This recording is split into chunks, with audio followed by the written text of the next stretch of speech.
오늘 말씀은 예수님의 전도 방법에 대해서, 오늘 설교 제목을 붙인다 그러면 예수님의 전도 방법. 예수님은 어떻게 전도를 하셨을까? 바울은 어떻게 전도하셨을까? 우리가 꼭 정리하고 머릿속에 숙지해야 될 아주 중요한 내용입니다. 우리가 성경을 읽으면서 예수님이 어떻게 전도하셨나, 이 부분에 대한 정리가 안 되면 우리가 전도를 잘할 수가 없습니다. 또 마찬가지로 바울이 어떻게 전도했나, 바울은 이방인 전도를 했는데 이방인 전도를 어떻게 했나.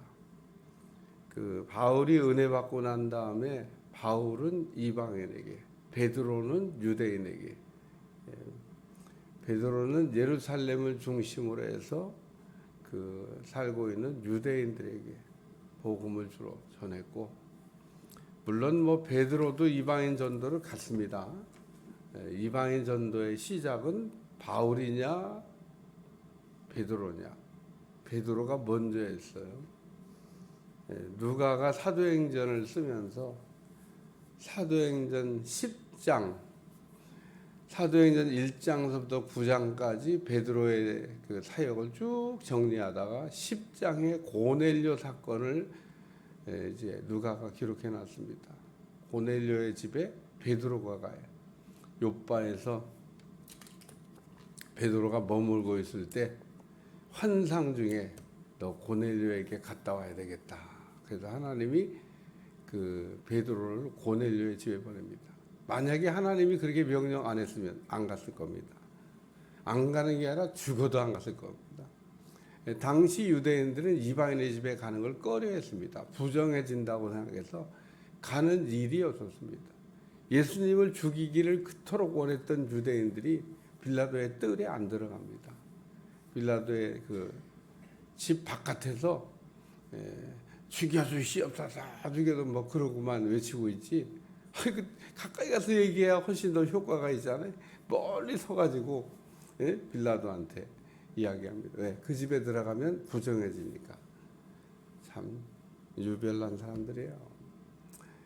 자기들만 거룩하고 자기들만 깨끗하고 자기들만 온전하다고 생각했던, 속은 다 썩고 회칠한 무덤 같은데 겉포장은 잘해서 사람들 속이는데 아주 기가 막힌 선수, 유대인 바리새인. 어쨌든 이 베드로는 예수님께 은혜를 받았던 예수님의 제자였음에도 불구하고 당시의 풍습이었던 유대인은 이방인의 집에 안 간다, 이런 원칙을 갖고 살았고, 여러분 성경을 잘 읽어보면 베드로가 고넬료의 집에 갔다 오고 난 다음에 아주 격한 유대인들로부터 항의를 받습니다. 어떻게 베드로 당신이 이방인의 집에 다녀올 수가 있냐, 그래갖고 막 난리가 납니다. 이제 베드로가 이렇게 대답해요. 내가 가고 싶어 간 게 아니야. 하나님이 가라고 해서 갔다 온 거야. 응? 하나님이 하시는 일을 내가 한 거지. 내가 나도 사실 안 가고 싶은데 하나님이 도대체 이해가 안 되는데 갔다 오라고 그러시네. 그래서 사도행전 10장, 사도행전 10장, 사도행전 10장에 베드로가 고넬료의 집에, 이방인 고넬료의 집에 다녀온 내용이 나옵니다. 이렇게 이방인 선교가 시작이 됐고, 그리고 이제 그 뒤를 이어서 바울이 이제 이방인들에게 가는 겁니다. 그러니까 바울이 유대인이고 바리새인입니다. 그러니까 베드로도 그렇게 이방인에게 갔다 와서 수모를 당했는데, 어떡하자고 유대인이요, 바리새인이었던 바울이 이방인들에게 이방인 집을 그냥 자기 집 안방 들어다니듯이 막 들락달락하고 그러면 어떻게 될 것 같아요? 돌 맞아 죽어요. 돌 맞아 죽어. 이게 한 번 사건도 막 난리가 났는데 이방인 집을 막 자기 집 들락달 이렇게 하면 쟤는 도대체 뭐냐 지금, 그럴 거 아니에요. 그러니까 우리가 그 당시의 상황을 모르고 성경을 읽으면 그냥 막 넘어가지만, 이 초대교회 상황을 생각하면 바울이 이방인 전도를 했다. 이야, 이건 뭐. 그래서 정말 바울을 죽이려고 쫓아다녔던 결심했던 유대인들이 있습니다. 바울이 그토록 빨리 복음을 전하러 다녔던 이유 중에 하나도 도망 다니라고. 이쪽에서 보니까 죽인다고 하는 사람이 쫓아왔다. 그 소리가 들리면 도망가는 거예요. 가다가 또 복음 전하고 또 보니까 또 쫓아왔습니다. 그럼 또 도망가는 거야. 여러분, 짐승이 맹수한테 쫓길 때 죽기 살기 도망가잖아. 바울이 죽기 살기 도망가면서 또 복음을 전해야 되니까 이 동네 저 동네 가서 복음을 전했다. 그게 이제 예수님의 전도, 바울의 전도 얘기를 약간 제가 했습니다만은, 오늘 이에 12제자를 명하시기를 마치시고 이에 그들을 여러 동네에서 가르치시며 전도하시려고 거기를 떠나 가시니라. 전도하시려고 거기를 떠나 가시니라. 드디어 이제 예수님의 다 가르쳤잖아요. 전도 사역이 시작되는 겁니다.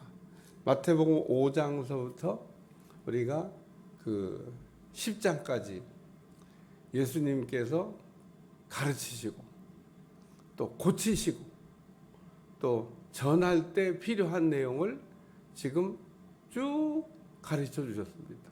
그러니까 예수님은 마태복음 4장 23절 천국 복음을 전하시며 또 병자들을 고치시며 가르치시기 위해서 오셨다. 예수님의 3대 사역입니다.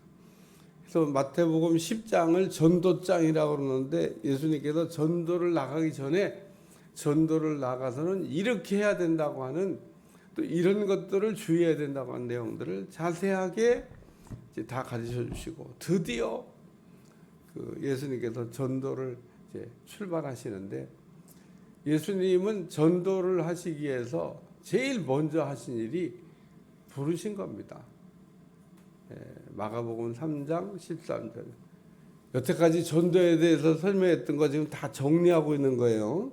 마가복음 3장 13절 한번 찾아보세요.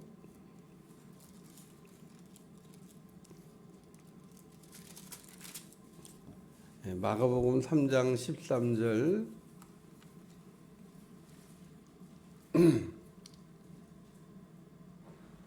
말씀부터 15절까지 같이 한 번 더 읽습니다. 시작. 또 산에 오르사 자기가 원하는 자들을 부르시니 나온지라.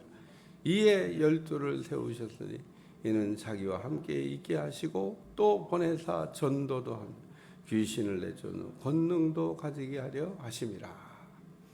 예수님께서 전도 사역을 어떻게 시작하셨냐? 첫째, 12를 세우셨으니, 그러니까 12명의 제자를 세워서 전도를 하셨다. 이게 예수님의 전도 전략 1번입니다. 예수님이 12를 세우니. 오늘 말씀에도 똑같이 나와요. 예수께서 12제자에게 명하시기를. 그러니까 12제자를 택하시고 12제자에게 가르치시고 12제자를 통해서 복음 전도를 시작하셨다. 예수님의 복음 전도 하신 그 내용을 우리가 살펴보면서 더 좋은 방법이 있나? 결론, 더 좋은 방법 없습니다. 우리는 무조건 예수님이 하신 방법이 그게 정답이기 때문에 정답을 따라서 우리가 가야지, 좀 더 좋은 방법 없을까? 연구 안 해도 돼요. 왜냐하면 예수님이 하신 방법에서 조금이라도 예를 들면 어긋나거나 벗어나면 이제 나중에 후회해요. 에이, 괜히 그렇게 했네. 그냥 예수님이 하라는 대로 할 거예요. 왜? 예수님이 하신 거는 조금도 한치의 오차도 없이 정확한, 아주 가장 탁월한 방법을 가르쳐 준 거기 때문에 거기다가 쓸데없이 자기 생각을 넣거나 자기 방법을 넣거나 자기 어떤 뭐 전략을 짜거나 이런 거 할 필요가 없어요. 하면 어떻게 되냐? 그러면 이제 시간 낭비하는 거죠. 시간 낭비하고 뭐 또 후회하고, 아 내가 참 그렇게 예수님의 방법, 바울의 방법 뭐 이거를 이제 얘기해도, 긁어든 사람은 제가 볼 때 죽는 날까지 그것도 모르고 그냥 인생 살다가 마감하는 사람도 있습니다. 저 잘났다고 그냥 막 그냥 좌우사방으로 뛰다가 잘났다고 하는 사람은 답이 없어요. 자기가 무슨 예수님보다 더 탁월한 전도의 그 방법을 갖고 있는지 모르지만 없어요, 없어. 그러니까 우리는 무조건 예수님이 어떻게 하셨나 이거를 잘 보고, 내가 선교사들한테 그러니까 이 예수님의 전도 방법, 바울의 전도 방법 이 두 가지를 머릿속에 기억하지 않으면 일 열심히 다 해놓고 내가 힘을 쓸데없이 썼다 그러고 후회하게 됩니다. 후회하게. 예수님은 12제자를 이렇게 택하셨는데, 여기 마가복음 읽으라고 하는 이유가 있어요. 그러니까 자기가 원하는 자들을 부르셨다. 그러니까 예수님이 원하는 사람을 불렀다는 겁니다. 그래서 제자를 택할 때는 제자를 택하는 눈을 갖고 있어야 돼요. 제가 마태복음 10장 얘기하면 다 했어요. 제자를 택하는 눈이 없이 제자를 택하면 그건 제자가 안 됩니다. 예수님 12제자를 어떤 기준을 가지고 택했냐? 예수님이 원하는 사람, 예수님 마음에 들면 그냥 뽑으시는 아닙니다. 예수님이 제자를 택하는 원칙이 있습니다. 원칙. 그거는 그 구약 성경에도 한번 나와요. 사무엘 선지자도 그걸 잘 몰라가지고 실수를 했던 적이 있습니다. 이새의 집에 가서 기름을 좀 붓고 와라. 거기 내가 쓸 사람이 하나 있다. 그러고 아멘으로 갔는데, 가서 보니까 이 집은 어떻게 아들들을 이렇게 다 훌륭한 아들들을, 아이고 뭐 첫째 아들 딱 보면서 사무엘이 더 볼 것도 없다. 이 아들이면 그래도 장자가 우선인데, 어이야 보니까 이스라엘 왕 될 사람 여기 있네. 그리고 이제 하나님의 결제를 기다리는데 결제가 안 떨어져. 오히려 하나님 결제가 어떻게 났냐? 내가 이미 그를 버렸노라. 하나님이 안 쓰시겠답니다. 뭐야? 괜찮은데. 사무엘 생각이 괜찮은데. 안 돼요? 이랬을 거예요. 괜찮은데. 하나님이 내가 이미 그를 버렸노라. 그리고 거기다 붙이기를, 사람은 외모를 보거니와 나는 중심을 보느니라. 그러니까 겉포장은 잘 되고 뭐 스펙은 잘 준비됐는데 그것 가지고 안 된다 그런 얘기입니다. 하나님은 외모를 안 보셔요. 머리 좋은 사람 안 씁니다. 인격 좋은 사람 안 씁니다. 다시, 하나님은 머리 좋은 사람 그 쓰는 기준이 아닙니다. 머리 좋은 사람 치기로 하면 우리나라 날고 뛰는 사람들 많죠. 하나님은 머리 좋은 사람 안 써. 인격이 훌륭한 사람? 이것도 중요한 기준이긴 한데 그거 안 보셔. 하나님 뭘 보신다고? 중심을 보신다고. 그게 뭐냐? GQ, 심성을 보신다는 거예요. 심성. 하나님은 믿음 좋은 사람을 쓰십니다. 믿음 좋은 사람. 그냥 12개의 GQ가 있는데 12개의 GQ 중에 대표적인 게 믿음 아니에요? 믿음? 그러니까 오늘 우리는 GQ가 좋아야 돼. GQ가 IQ보다는 EQ가 좋아야 되고, EQ보다는 GQ가 좋아야 되고, 그리고 종합적으로는 SQ가 좋아야 돼. 예수님의 마음이 있어야 된다는 겁니다. 오늘 우리는 세상은 근데 IQ만 좋으면 세상은 오케이야. 머리 좋은 사람이면 오케이. 근데 머리는 좋은데 나쁜 놈이야. 그런 사람들이 길바닥에 돌같이 많습니다. 그 머리 가지고 좀 나라를 좀 살리고, 그 머리 가지고 회사를 살리고, 그 머리 가지고 교회를 좀 살리지. 머리 좋은 놈들이 다 그냥 교회도 망치고 나라도 망치고 기업도 망치고 그런 사람이 있어요. 예? 남이 건실한 기업들하고 다 이게 빼먹는 사람이 머리 좋아서 다 빼먹어. 그런 사람 그 회사에 그 쓸모가 있겠어요? 안 되는 겁니다. 안 되는 거. 교회도 보면 머리 좋은 사람 있을 수 있죠. 근데 하나님은 IQ보다 EQ를, EQ보다는 GQ를. 예수님은 12제자를 택하실 때 심성 좋은 사람들만 부르셨다라고 하는 겁니다. 그게 하나님의 기준이에요, 기준.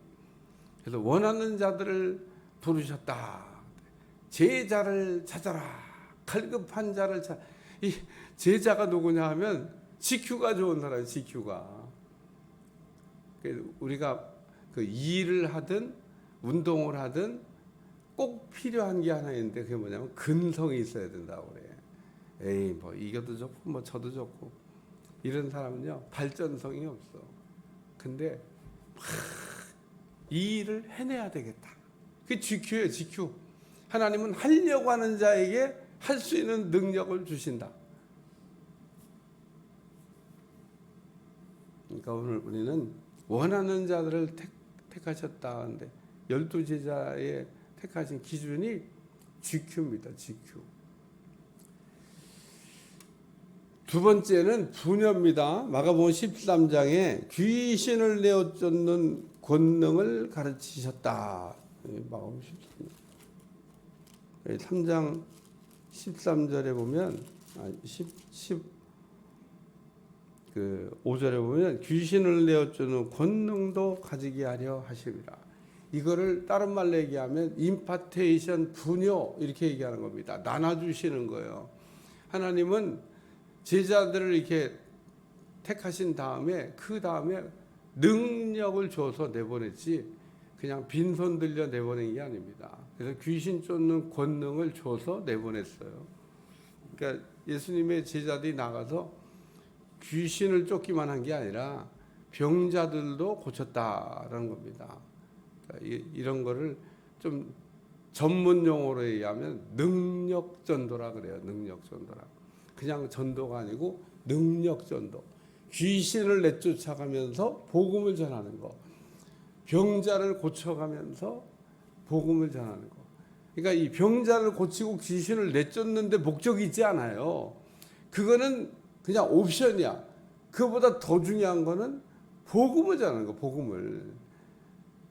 인생의 갈증을 느끼고 있는 사람에게 생수를 공급하는 게 그게 복음 전도자의 주된 목적입니다. 사람들은 다 목이 말라요. 목이 심하게 마르면은 어떻게 될까? 그냥 쉽게 경험해 볼 수 있는 일이 아니라서 여러분 갈증이 아주 극도로 심하게 오면 어떻게 될까? 사막에 가면은 한번 경험할 수 있어. 사막에 가서 막 걷는데 물을 계속 못 마셔. 극도로 물을 못 마셨어요. 그러면은 무슨 현상이 올 것 같아요? 그러면은 신기루가 보여. 헛거가 보입니다. 헛거가. 갈증이 너무 심하면요 사람이 헛거가 보여. 저기 막 뭐가 오아시스가 막 있는 것 같은 게 보여. 그래갖고 막 거기를 막 죽기 전에 막 달려가. 없어. 헛거가 보이는 겁니다. 헛거가. 우리가 너무 인생에 목이 마르면 헛거가 보인다니까요. 세상 사람들이 그렇다는 거예요. 수가성 여인이 그랬어요. 수가성 여인이 너무 갈증이 나니까 헛거가 보이는 겁니다. 실제로 있는 게 아닌데 있는 것처럼 보인다 그런 얘기입니다. 그래서 거기를 향해 가보면 아무것도 없어. 그래서 여기로 달려가고 저기로 달려가다가 결국은 죽는 거예요. 왜? 없으니까. 거기 갔더니 진짜 오아시스가 있으면 먹고 안 죽을 텐데 없는 걸 향해서 막 달려가다 보니까 여기도 가고 저기도 가고 그러다 보면 죽는다니까요. 세상 사람들이 그렇다는 거예요. 이 물을 막는 자마다 다시 목마르요. 내가 주는 물을 먹. 그래서 예수님이 능력 전도 제자들에게 복음을 잘 전하기 위해서 병자를 고치고 약한 자를 치유하고 귀신을 내쫓는 권능을 주셔서 그러니까 오늘 우리가 성령 받기 전에 나가지 말라는 말씀이 그래서 성령을 받으면 첫째 유익한 게 뭐냐? 성령을 받으면 성령님과 함께 갈 수 있으니까 좋은 거예요. 성령님께 사로잡히는 게 성령 충만이라고 제가 늘 설명하잖아요. 우리는 좀 잡혀드려야 되는데 안 잡혀. 잡히면 하나 있을 수 있는데 안 잡혀. 우리는 미꾸라지처럼 빠져나가는 걸 좋아합니다. 아니면 잡아 쓰려고 그러는데 요리 빠져나가고 저리, 그게 안 충만인 겁니다. 연말 되면 봉사청원서 내라고 하는데 쓰시려고 하나님께서 그 자원하라고. 왜? 시킬 수도 있습니다. 제가 여러분들한테 이것 좀 하세요, 이것 하세요 라고 시킬 수 있습니다. 근데 시켜서 하는 것보다는 원해서 하는 게 훨씬 더 좋은, 그게 하나님의 방법이야. 하나님은 시켜서 하는 것보다 스스로 자원해서 하라고 얘기를 이렇게 가르칩니다. 그러니까 봉사청원서 내라는 거예요. 기도하면서 쓰고. 자기가 내가 이거 하고 싶습니다. 그러면 오케이. 또 할 수 없는 사람이 또 하겠다 하면 또 그것도 안 되지만, 아유 박자치 음치가 그냥 나 찬양 되겠습니다. 그러면 또 안 되지. 막 그러니까 달란트가 아닌 거를 막 하겠다고 하는 거는 좀 그렇고. 아니 어저께 운전면허 땄는데 오늘 차량 보고 하겠습니다. 못 시켜. 연수받고 오고 뭐 좀 한 2, 3년 운전해야지. 어저께 면허 따왔는데 오늘부터 내가 차량 보고 하겠습니다. 아니 뭐 사고 낼 일이 있어요? 탄 사람도 불안해. 아니 그 사람이야 믿지. 운전하는 분이야 뭐 훌륭한 집사님이고 훌륭한 권사님인데 믿지. 근데 어제 자격증 따가지고 불안해. 이게 훈련이 안 돼서 불안. 운전도 면허증 따서도 막 장롱 면허 오랫동안 두면요, 그 잘 안 되잖아요. 우리 주님이 능력을 줘서 전도해요. 그리고 마지막으로 아주 중요한 얘기가 오늘 본문에 있는데 무슨 얘기냐면 그들의 여러 동네에서라고 하는 말씀이에요. 이에 그들의 여러 동네에서 가르치시며, 왜 제자들을 부르시고 왜 제자에게 능력 주시고 왜 제자들을 지금 어디로 보내시는 거냐? 그들의 동네로 전도하려. 그래서 예수님도 그렇고 바울도 그렇고 오지로 가서 복음 전하는 일은 안 했습니다. 오지에 가면 사람이 없어요. 오지에서는 제자 찾기가 정말 쉽지가 않습니다.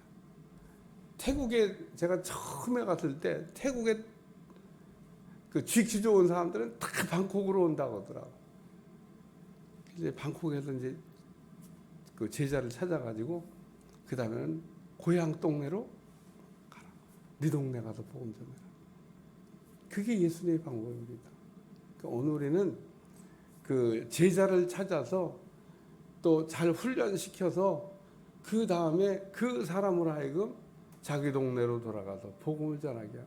그러니까 우리가 그 사람이 살고 있는 그 손바닥만한 동네에 가서 복음을 전하는 게 아니라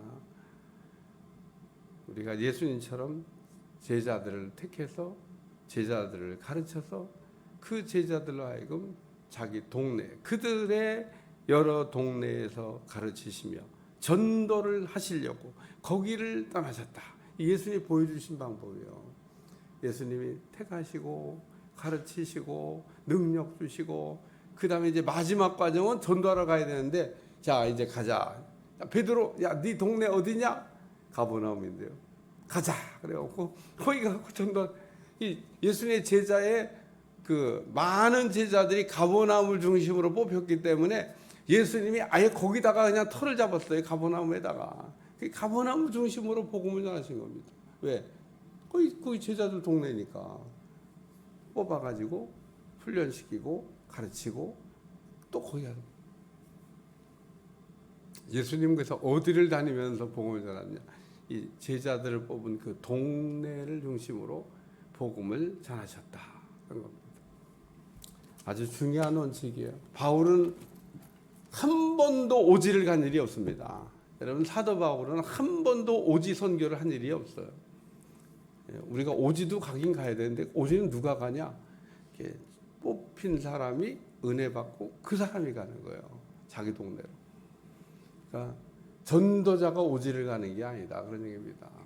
그러니까 그 오지에서 나온 사람을 뽑아가지고 그 중에 제자 뽑아고 훈련시켜서 그 사람을 이제 보내는 거지. 그래야 그 이스라엘 땅 곳곳에 복음이 전파되고 예수님의 전도 방법입니다. 기도하겠습니다. 하나님, 오늘도 전도에 관한 마지막 말씀으로 우리를 깨닫게 하시고 은혜 받게 하심을 감사드리며 날마다 주 안에서 복음 전도에 힘을 쓸 수 있도록 축복해 주옵소서. 예수님의 이름으로 간절히 기도하옵나이다. 아멘.